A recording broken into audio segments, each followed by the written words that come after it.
महान दुख में फंस गया, परिणाम में पता चलेगा, अभी उसे पता परिणाम में। इसलिए ज्ञान ब्रह्मबोध प्राप्त करना बहुत कठिन, क्योंकि बिना निष्काम हुए आप आगे नहीं बढ़ सकते। तो बहुत सरल उपाय है, चाहे जो हो, जहां हो, जैसे भी हो, आप सबसे श्रेष्ठ भगवान के प्रिय बन जाएंगे और आपको इसमें इस तरह की कोई विशेष कष्टमयी साधना भी नहीं करनी पड़े। श्रीमद् भागवत में कहते हैं, अहो बत स्वपचतो गरीयान यज्जिह्वाग्रे वर्तते नाम तुभ्यम। ध्यान दीजिए, ते पुस्तपस्ते जुहुः शश्नुरार्या ब्रह्मानुचूर्णाम गृणन् ये ते। जिसके जिह्वा में राधा राधा राधा, श्री हरि राधा, राधा कृष्ण, राधा वल्लभ, राधे श्याम, या जो राम कृष्ण हरि शिव नाम जो तुम्हारे गुरुजी ने दिया हो या जो तुम्हें प्रिय लगे, मन से नहीं कह रहे, यज्जिह्वाग्रे वर्तते नाम तुभ्यम। जिसकी जीव के अग्रभाग में ऐसा स्वभाव बन गया है, चल रहा है, नाम जप करे।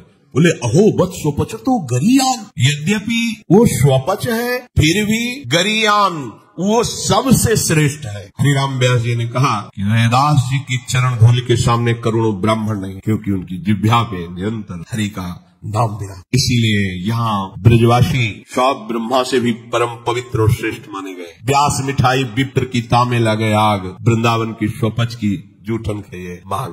बड़े मस्त है ब्रजवासी। प्रातः काल एक बार मंगला करके श्री जी की जा रहे थे, तो एक माई हिलिया में कूड़ा करकट मस्ती बिहारी जी के पद गा रहे, जपे जा राधा राधा नाम, बसे जा श्री वृंदावन धाम, मिलेंगे कुंज बिहारी ओढ़ के कांवर। हिलिया कूड़ा के लिए रोका और कुछ भेंट चरणों में प्रणाम। ये है हमारे वृंदावन है, जिनकी जिह्वा में बिहारी बिहारीन जी का जस बसा हुआ है। परम पावन श्रीधाम वृंदावन की परिचर्या में लगे तो व्यास मिठाई विप्र की तामे लगे आग, वृंदावन के स्वपच की जूठन खाइए मांग, क्योंकि ये हरि प्रेम प्रदान। किसी की सामर्थ्य नहीं कि संतों के माथे पे हाथ रखे। एक ब्रजवासी का छोरा छोटा सा हो, उसके पैर चलो, कोई भी हो ऐसे लबा के हाथ जा बाबा, और उसको जब प्रणाम किया ना भैया, लाडली जी कृपा हृदय निहाल हो गए। ये आशीर्वाद कौन दे सकते? देखो बरसाने की गोसाई पे चरण छुओ, सीधे लाडली जी से हाथ करके बात करते हैं।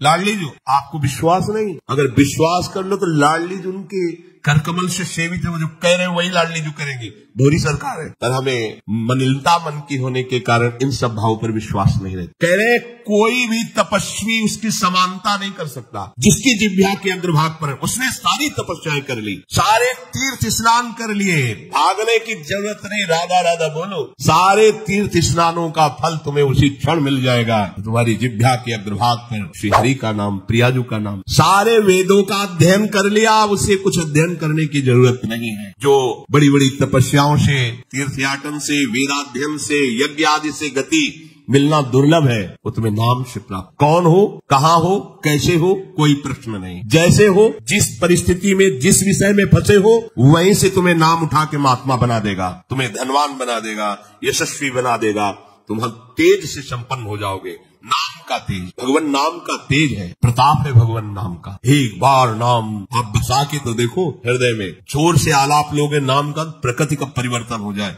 अरे स्वामी का नाम है, सुमीर पवन सुत पावन नामू अपने बस करी राखे, जपहि नाम जन आरत भारी, मिटहि कुसंकट होय सुखारी। इदम ही पुंसस् तपसः श्रुतस्य वा सृष्टस्य सूक्तस्य च बुद्धि दत्तयोः अविच्युतोऽर्थः कविभिर् निरूपितो यदुत्तम श्लोक गुणानुवर्णनम। बड़े बड़े वेदनिष्ठ ब्रह्म ऋषियों ने निश्चय किया है कि भगवान के नाम का निरंतर जप, गुण कीर्तन, इससे बड़ा कोई तप नहीं, कोई वेदाध्ययन नहीं, कोई यज्ञ नहीं, कोई ज्ञान या कोई दान इससे बढ़कर के नहीं है। बस प्रभु के नाम में तुम्हारी प्रीति हो जाए। कलिम सभाजयन्त्यार्या गुणज्ञाः सारभागिनः यत्र संकीर्तने नैव सर्वा स्वार्थो भी लप्यते न हृतः परमो लाभो देहिनाम भ्राम्यताम ही यतो विंदेत परमाम शांतिम नश्यति संस्कृति। ये कलिकाल किसी को बख्शेगा नहीं, अगर नाम जप नहीं तो बुद्धि को भ्रष्ट कर देगा। इसका प्रभाव है कपट, चतुरता, बेईमानी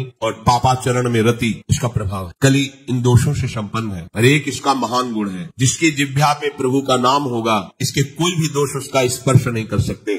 और कल स्वयं भयभीत हो जाता है। जिसकी जिह्वा पे नाम है, इसकी एक बड़ी प्रशंसा है। 10,000 वर्ष तपस्या करने पर जो फल मिलता है 24 घंटे निरंतर नाम जप करने से मिल जाएगा। कलयुग की ये विशेष महिमा है। हम लोगों को भगवत प्राप्ति बड़ी सहज है। दाहिने पैर के अंगूठे के बल हाथ उठा के ऊपर, बोले कितने वो 10,000, 10 सेकंड नहीं खड़े हो सकते। नहीं, दाहिने पैर के अंगूठे के बल हाथ उठा के 10 सेकंड नहीं खड़े हो सकते। और वो अवश्य भगवान की प्राप्ति की बात नहीं कही गई है। वो अलग अलग कामनाओं की अलग अलग 24 घंटे नाम कीर्तन करने से वो फल प्राप्त हो जो उनको 10,000 वर्ष ऐसे करने से। कलयुग का बड़ा प्रताप। जो तुम स्वार्थ की पूर्ति चाहते हो या परमार्थ की पूर्ति चाहते हो या तुम रोग का नाश चाहते हो, तो एकमात्र उपाय है भगवान के नाम का निरंतर। निरंतर शब्द में बड़ी कठिनता है। महात्मा जन इसी का प्रयास करते। अव्यावृत भजना ये सिद्ध अवस्था है। निरंतर भजन आपसे निरंतर ना हो तो थोड़ी थोड़ी देर में स्मरण करने का अभ्यास बना लीजिए। एक बार सत्संग में अगर 5 मिनट में एक बार राधा बोल दो, हर 5 मिनट में एक बार राधा बोलना है। राधा 5 मिनट पुरुषार्थ करो, चिंतन या कार्य जो करें, पर 6वां मिनट न लगने पावे फिर 5 राधा। एक दिन आप देखना निरंतर नाम चलने लगे। इससे विषयों के प्रति जो आसक्ति है वो एक बार तो बढ़ेगी। होम्योपैथिक दवा जैसे रोग एक बार उभरेगा, आपको लगे वो बढ़ती नहीं है, अंदर छुपी हुई निकलती। ध्यान से सुनोगे तो प्रश्न खत्म हो जाएंगे। अपने लोगों के प्रश्न रहते हैं, जब भजन में बैठते हैं तो बड़ा मन चंचल होता है, बड़ी गंदी बातें आती है, ये वो। हम भी कह रहे हैं जब आप नाम जपना शुरू करोगे तो पहले आपको जलन होगी, आपके अंदर ये विकार दिखाई देंगे, पर ये आते नहीं है, ये जाते हैं। धीरे धीरे इनका शमन हो जाए। और जब कभी आपको ऐसा लगे कि अब नाम जपने में हमारा एकाग्र मन नहीं हो रहा, तो बहुत सुंदर उपाय है ताली बजाकर नाम कीर्तन। अपने को विजय प्राप्त करना है मन पर, और विषय होगा अभ्यास। और ये ऐसा नहीं कि ये नाचना गाना है सब है, ऐसा नहीं, इससे भगवान की प्राप्ति हो जाए। जितने बड़े बड़े महान भक्त हुए सब नृत्य करते थे। मीरा जी रात रात भर नृत्य करती गिरधर के साथ। नरसिंह मेहता की करताल, 4 भक्त साथ है करताल लेकर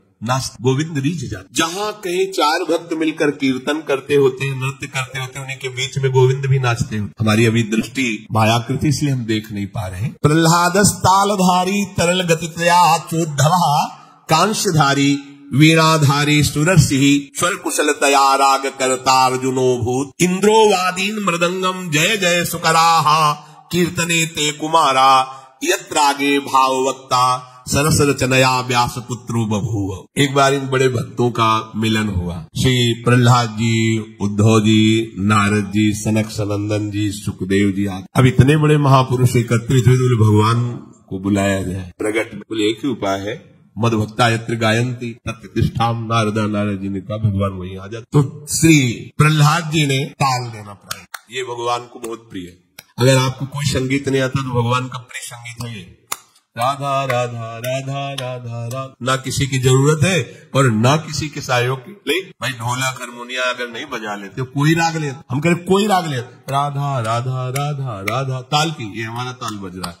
ये बहुत बहुत ही काम की बात है। आप मान लीजिए आपको मन लगाने के लिए बहुत बढ़िया उपाय और भगवत प्रसन्नता का बहुत बढ़िया उपाय। जहां आपका मन न लगे शुरू आप देखना मन लग जाएगा। उद्धव जी ने मंजीरा उठाया। अब मंजीरा सब कोई न बजा पाए तो ऐसे ही उसको राधा राधा राधा जय जय राधा वल्लभ श्री हरिवंश राधा वल्लभ से वो आ जाएगा बजाना। हम ये देख रहे हैं कि प्रभु समस्त कलाओं से युक्त है और आप उनका गुणगान करो तो सीख जाएंगे। इतनी बड़ी बच्ची है, स्कूल ही नहीं गई, पूरी चतुरासी जी कंठस्थ सुधा निधि। आश्चर्य है, सुधा निधि के श्लोक बोलने में व्याकरण पढ़े हुए भी लड़खड़ा जाएंगे। ककहरा नहीं पढ़े, गई नहीं स्कूल। ये सर्वाश्चर्य में सकल विद्या विदित रहस्य श्री हरिवंश हित। हमारी स्वामिनी सकल विद्या विदित है, आश्रय निर्मल हृदय ने लिया, वाणी प्रकाश श्री चतुरासी जी कंठ। हम तो आश्चर्य, पर सर्वाश्चर्य में स्वामिनी जी इसलिए क्या नहीं आपको ज्ञान हो जाएगा। आपको क्या पता नहीं चल जाएगा। जब प्रभु को पता चल गया तो सब उन्हीं में समाये हुए हैं, सब ज्ञान आ जाएंगे। श्री उद्धव जी ने मंजीरा उठाया और नारद जी का प्रसिद्ध वाद्य यंत्र तो वीणा जी है ही, और अर्जुन जी राग आलापने लगे। इंद्र ने मृदंग बजाना शुरू किया। सनक सनंदन बीच बीच में जय हो, ये कोई हंसी मजाक नहीं जैसे कीर्तन में आप लोग बोलते हैं जय हो जय हो जय हो, आप बोलते ना, ये साधारण बात नहीं है। भगवान बहुत प्रसन्न होते इससे। बोले ये सनक सनंदन सनातन सनत कुमार बीच में नाम कीर्तन में जय ध्वनि बोलने लगे, जय हो, और सुखदेव जी भावभंगियां प्रकट करने लगे। जो ही ये कीर्तन और नृत्य हुआ तो बीच में देखा प्रभु प्रकाश। तासा मावीर भूत छोरी स्मयमान मुखान पीताम्बर धरा सर्वी साक्षान मत और वो भी कोई खड़े नहीं हुए, वो भी तो नटवर नागर है, सकल कलाओं में प्रवीण। तो प्रभु नृत्य कर रहे हैं, भक्त जन आसपास मृदंग में। कैसा आनंद! ये जो आनंद आपको आता है, तो आनंद कौन है जानते हो? श्री कृष्ण सच्चिदानंद रूपाय। उनका रूप क्या है? आनंद। आपके हृदय में उमगल, सबके हृदय में भगवान आ रहे हैं। प्रभु बोले हमारा अनुभव नहीं हो रहा, मलिन यंत्र है, यही करते रहो। थोड़ा आनंद आया ना, अब पूरा आनंद आ जाएगा। और जिस दिन पूरा आनंद आया, उस दिन से फिर तुम्हें कोई घसीट नहीं पाएगा। माया का जो आकर्षण है। भगवत आदि पुरुषस्य नारायणस्य नामोच्चारण मात्र निर्धूत कलिर भवति। जो प्रभु श्री हरि का नाम उच्चारण मात्र करता रहता है, कोई भी कलयुग का दोष उसके अंदर। कलयुग बड़ा सूक्ष्म विषय है। देखो, गर्भ में ही जिनको भगवान का साक्षात्कार हो गया था, वो परीक्षित महाराज देखा कि एक जो शूद्रवत आचरण करने वाला पैर से मार रहा है, दंडों से मार रहा है, बीच बीच में लात। ये ध्यान रखो, किसी को भी पैर से, क्षम्य श्री भगवान है, कभी ऐसा दंड विधान किसी के लिए हो जैसा, पर ऐसे सहज में किसी को अपने पैर न लगे। अपने लोगों का परमार्थ है ना, कोई अगर लेटा हुआ है तो उसे नांगने की जरूरत नहीं, घूम के भले चले जाओ, उससे प्रार्थना करो कि आप पैर हट। ये ऐसे किसी को नांगना, किसी के पैर मारना, ये सब गंदे आचरणों में आता है। भक्तों के द्वारा ऐसा नहीं होता। हमें तो आश्चर्य हुआ, पूज्य श्री चंद्रशेखर बाबा के एक जो अंग सेवी थे, उन्होंने बताया कि बाबा का श्री चरण एक बार हमारी पादुका को छू गए, तो बाबा पादुका को ऐसे। हम कहा अरे बाबा हम मर गए, ये क्या हमारी पादुका? बोले तुम थोड़ी हो, तुम तो हरि के शरणागत वैष्णव हो गए। अब वैष्णव की पादुका पूज्य होती है, उसमें पैर कैसे? बाबा के उसी से है, और बाबा उनकी पादुका को, ये है भाव, वैष्णव भाव, ये भगवत भाव। हम गुरु हैं, चेले का तो ऐसा नहीं पूज्य हो गया, वो भगवान का दास हो गया। हम तो पोस्टमैन हैं, हमें जो मिला वो इधर दे दिया, लेकिन वो वही है, उसको उसी भाव से देखे कि भगवान का निज जन, भगवान का भक्त है। लात से मार रहा था, डंडों से मार रहा था। रुक जा, हमारे राज्य में कोई हमारे ऐसे धर्मयुक्त पशुओं को दंड दे और मेरा भय न हो, ऐसा कौन पैदा हो गया? नजदीक गए तो जब देखा कलयुग ने कि ये तो प्रचंड काल रूप है, भगवत भक्ति से संपन्न था, तुरंत उसने भाग उतारी चरणों, महाराज रक्षा कीजिए, और मुझे भगवान ने ही सेवा दी, अब मेरा समय आ गया, अब मैं राज्य करूंगा तेरा कलयुग। जी हाँ, देखो उसका परिचय कहाँ से हुआ?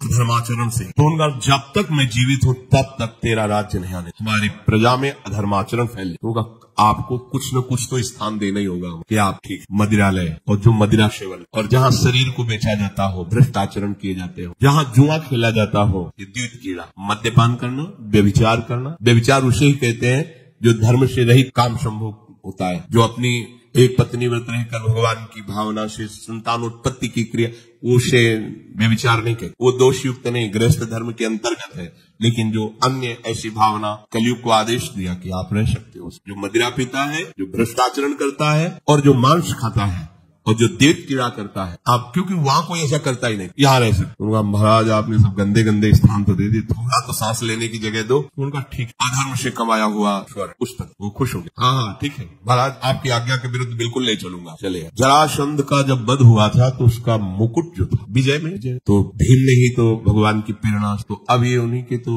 वंश में है ना। धरते ही शिकार की वृत्ति जागृत हुई, जंगल में गए, शिकार तो मिला नहीं, प्यास से व्याकुल हो गए। एक महात्मा समाधि में बैठे हुए थे, उनके आश्रम में प्रवेश किया। महात्माओं के आश्रम में प्रवेश करने की मर्यादा होती, पाग, अस्त्र शस्त्र, अपना पद का भाव ये बाहरी रख, क्योंकि यहाँ सर्व लोक महेश्वर भगवान के चिंतन में लगे हुए हैं, और विश्वास रखे कभी अमंगल नहीं हो सकता। तुम्हारे अंग रक्षक तुम्हारी रक्षा नहीं कर सकते जैसा भगवान नाम रक्षा करता है। तो भगवान नाम का वहाँ सुरक्षा कवच होता है जहाँ भगवत प्रेमी महात्मा होते हैं। इसलिए बहुत जगह शास्त्रों में पाया गया है, जैसे कर्ण ऋषि के आश्रम में दुष्यंत जी तो अंगरक्षकों को बाहर ही छोड़कर अपना राजमुकुट और चरण पादुका उतार करके बड़ी दैन्यता से, ऐसे कई जगह महात्माओं के, पर आज ही भूल गए। ऐसे आश्रम में प्रवेश किए, घोड़े से उतरे, कोई है, प्यास लगी है, तो ये मर्यादा है कि यदि राजा पधारे तो खड़े होकर उसका स्वागत, क्योंकि हम राजा के राज्य में रहकर भजन करते हैं। वो राजा हमारे भगवान का स्वरूप है, उसका खड़े होकर स्वागत और अर्घ आदि दिया जाए, ऐसा पूर्व ऋषियों ने किया है। अब वो समाधि शमीक ऋषि उनका नजदीक गए, बड़े बड़े महात्माओं के दर्शन किए होंगे, तो क्या जानते नहीं कि समाधि अवस्था में है। समाधि अवस्था केवल शरीर दिखाई दे रहा है, बाहर से आप उसे मृत जैसा भी कह, अमृत स्थिति है, प्राण वायु ही संचलन नहीं हो रहा है, वृत्ति अंदर से, बाहर से सब क्रियाएं रुकी, समाधि की अलग अलग स्थितियां हो। तो आज इनको देखो कलयुग का प्रभाव, उनको ढोंग नजर आ रहा है।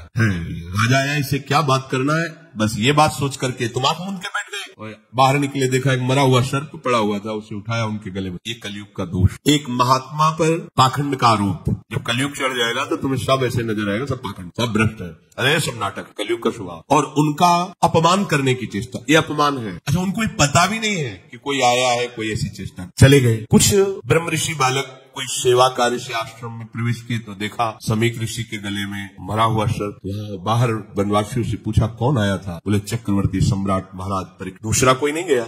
नहीं। तो ऐसा अमंगल कार्य, इतना उनका अभद्र व्यवहार। एक ब्रह्म ऋषि से, छोटे छोटे बालक ही ऋषियों के थे, गए और श्रृंग ऋषि तर्पण कर रहे थे सूर्य भगवान का, तो जाके कहा कि आपके पिता के गले में मरा हुआ सर्प महाराज चक्रवर्ती सम्राट परीक्षित ने डाल दिया है। ऐसा धर्म का शासन करने वाला राजा अब इतना अधार्मिक हो गया कि संत महात्माओं की स्थिति को भी नहीं जानता और अपमान कर दिया। ये समझते हैं कि इनको कोई दंड नहीं दे सकता, तो ये भूल करते हैं। ये दंडधारी राजाओं से भी बढ़कर प्रचंड दंड देने का अधिकार ब्रह्म ऋषियों के बालकों को भी है। जल उठाया और कहा मैं सत्य को साक्षी करके इस राजा को शाप देता हूँ, 7 दिन के अंतर्गत भयंकर रूप धारण करके तक्षक डसे, उसकी 7वें दिन मृत्यु हो जाए। अब अधाए अपने पिता के गले में लिपट कर रोने लगे। बहुत हिलन डुलन रोने की आवाज, धीरे धीरे प्राणवायु संचलित, आंख खुला और कहा रो क्यों रहे हो? उन्होंने कहा सर्प डाल करके परीक्षित जैसा अपमान, कोई बात है, और हमें चाहिए था कि हम उनका उठकर स्वागत करते, उनको जला भी पिलाते, गलती हमारी। देखो ब्रह्म। तो अन्य ऋषि बालकों ने कहा कि श्रृंगी ने तो शाप दे दिया, तुमने भयंकर ऐसा किस कार्य, वो शाप के योग्य क्या साथ दिया? बोले 7 दिन में तक अक्षर पाएगा डस। अब तो उनकी भी सामर्थ्य नहीं, पिता की भी की मिटास। ब्रह्म ऋषि के वचन ऐसे नहीं होते। तो ना ब्राह्मणत्व रह गया, न तपस्या रह गई, न भजन रह गया है, न भाव रह गया है। दिन भर हम झूठ बोलते रहते, तो हम कुछ भी बोले क्या लागू होगा? सत्य का चिंतन करता है, ब्रह्मचर्य से रहता है, सत्य वाणी बोलता है, वो आज भी बोल दे तो वैसे ही हो जाएगा जैसा बोले। एक बालक के वचन को ब्रह्म ऋषि भी नहीं मिटा। अपने शिष्यों को भेजा, जाओ निवेदन करो महाराज परीक्षित को। उधर हो गए, जीव ही मुकुट उतार कर, ये क्या हो मेरे द्वारा, ये क्या? हाय हाय मच गया हृदय में। मैं किसी महात्मा के साथ ऐसा व्यवहार कैसे कर सकता हूँ? भगवान मुझे दंड दे। ये है धर्मात्मा का, भगवान मुझे दंड दे, बिल्कुल क्षमा न करे। इतने में ऋषि के शिष्य पहुंच जाते हैं और कहा महाराज आपको एक सूचना है, बड़ी अशुभ सूचना। आपके द्वारा जो कृत्य हुआ उसका दंड विधान संज्ञ ऋषि ने कर दिया है। आज के 7वें दिन तक चक्षर पाक पर डसेगा, आप अपना उपाय कर लीजिए। कल्याण का, बचने का तो कोई उपाय ही नहीं है। बहुत प्रसन्न हुए जैसे किसी ने उनको महासुख दे दिया। ये है भगवान के आश्रित, कोई भी साप ताप भय नहीं प्रदान कर सकता। प्रसन्न, मैं तो मांग ही रहा था कोई दंड मिले। बहुत अच्छा। जन्मेजय को बुलाया, उसी क्षण रात दिया और गंगा किनारे जा करके बस आमरण अनशन व्रत, एक बूंद पानी भी नहीं पीऊंगा। और कैसे भगवत प्राप्ति हो 7 दिन में चिंता नहीं कर रहे थे। बड़े बड़े संत महात्माओं ने जो साप की बात सुनी, सब आ गए गंगा की। उसमें भगवान व्यास देव जी, वशिष्ठ जी, बड़े बड़े महापुरुष नामी सब आ गए। सबसे पूछा 7 दिन में निश्चित भगवत प्राप्ति हो जाए, आप सब हमें ऐसा उपाय बताइए। सब आपस में विचार ही कर रहे थे। इतने में देखा आनंद में मगन हुए निर्वस्त्र दिगंबर भगवान सुखदेव, 16 वर्ष की अवस्था है, कृष्ण नाम जिह्वा से निकल रहा है, जीव आयु सब। कैसे 7 दिन में भगवत प्राप्ति? बोले 7 दिन के पहले ही तुम्हें साक्षात्कार श्रीमद् भागवत श्रवण कराया और पूछा बेटा परीक्षित तुम्हें इस समय क्या तक्षक से डर है? उनका नहीं भगवान, आपने मुझे ऐसी स्थिति प्रदान कर दी कि एक तक्षक क्या करोड़ों महाकाल का रूप धारण करके भी आवे, मुझे कोई डर नहीं, क्योंकि मैं ऐसी स्थिति को प्राप्त हो गया हूँ, मृत्यु मुझे छूने से उठे हो। इतने बड़े महापुरुष को भी कलयुग ने ठग लिया था, पर भगवान का आश्रय था ना। तो कह रहे हैं कि कलयुग का बिल्कुल भी प्रभाव उसके ऊपर नहीं पड़ेगा जो नाम जप करता रहेगा। बच्चों, इसलिए हम आपसे बार बार लगभग 2-4 दिन में सत्संग में प्रार्थना करते कि शराब मत पियो, बुद्धि भ्रष्ट कर देगा, कलयुग का स्थान है, ये वो कार्य करा देगा। इसी जीवन में तुम जीने लायक नहीं रहोगे। पराई बहन बेटियों के साथ व्यभिचार की प्रवृत्ति बिल्कुल मन में मत रखो। कलयुग का स्थान तुम्हें नष्ट कर देगा, दुर्गति हो जाएगी। ये जुआ खेलना, मटका और शेयर बाजार आदि के जुआ, ये सब जुआ के अंतर्गत आते हैं। बचिए, घर बैठे इतने लगा देंगे, इतने आ जाएंगे, और जब उतने सब चले जाएंगे तब बेईमानी सुहाएगी, गंदे आचरण सुहाएंगे, चिंता में बैठ जाओगे, कोई भजन साधन नहीं बनेगा। मेहनत करो, धर्म से कमाओ, मांस मत खाइए, कलयुग का निवास स्थान है। मांस खाओगे बुद्धि भ्रष्ट हो जाएगी, कलयुग तुम्हारी बुद्धि भ्रष्ट कर देगा। किसी के धन की चोरी मत कीजिए, संपत्ति का किसी भी तरह से अगर चोरी से लाए तो परिवार को नष्ट करने वाली चेष्टा हो जाएगी। अपने हाथ से अपने परिवार को नष्ट कर दोगे। देख लेना, ऐसी बुद्धि भ्रष्ट होगी कि जो तुम्हारे परिवार को ही तुम्हारे आचरण दुखदायी बन जाएंगे, जिनके सुख के लिए तुमने चोरी की थी। ये कलयुग के स्थान है। अगर कलयुग के प्रभाव से बचना है, निर्धूत कलिर्भवति, बोले भगवद आदि पुरुषश्च नारायणस्य नामोच्चारण मात्रेण। नाम बहुत बढ़िया अंग रक्षक है। कोई भी आपको दोष युक्त नहीं कर पाएगा यदि नाम चल रहा है। तो अगर हमारे दोष जमा है, देखो हम बार बार प्रश्न करते हैं, हमें सुख मिले, हमारी विपत्ति कैसे हटे, हम चाहते हैं कि ये काम बन जाए, वो काम क्यों नहीं बन रहा? क्योंकि तुम्हारे पाप जमा है। खुली बात, पाप ये दान पुण्य से नष्ट नहीं होंगे। दान पुण्य एक क्रिया है, शुभ क्रिया है, पुण्य क्रिया वो अलग जमा होगी। हमको एक ऐसी बात चाहिए जिससे पुण्य भी हो और पीछे के पाप नष्ट हो जाए। तो कह रहे वज्रम पाप महीभृताम भवद्रोदेकस्य सिद्धौषधम। पाप चाहे तुम्हारे पर्वत के समान हो, उनको विनाश करके तुम्हारे पुण्यों को बढ़ा देगा। पुण्यों को बढ़ा देगा पहाड़ जैसे, और पाप को मिटाकर धूल कर देगा। जैसे देवराज इंद्र जिस पर्वत पर प्रहार करे वज्र का, तो धूल बन के रह जाएगा, एक कण भी उसमें नहीं होगा। वज्र की ताकत है। तो बोले वज्रम पाप महीभृताम भवद्रोदेकस्य सिद्धौषधम मिथ्या ज्ञान निशावे विशाल तमसिगमांश बिंबोदय। तुम्हारे पाप पर्वत को चूर चूर करने के लिए वज्र के समान है कृष्ण नाम। तुम्हारे पुण्यों को बढ़ाकर पहाड़ जैसा कर देगा और पाप को बिल्कुल धूल के समान उड़ा देगा। पहाड़ के समान पाप जमा हो, क्या करो? बस कृष्ण कृष्ण राधा राधा बोलो। इस भवरोग की रामबाण औषधि क्या? बोले सिद्ध औषधम कृष्ण कृष्ण बोलो। अपने गुरु प्रदत्त नाम को निरंतर जपो। अगर आपको यह वीडियो अच्छी लगी है तो वीडियो को लाइक करें, कमेंट करें और चैनल को सब्सक्राइब जरूर करें। और मैं आपको मिलता हूँ कल एक और नए वीडियो के साथ। राधे राधे।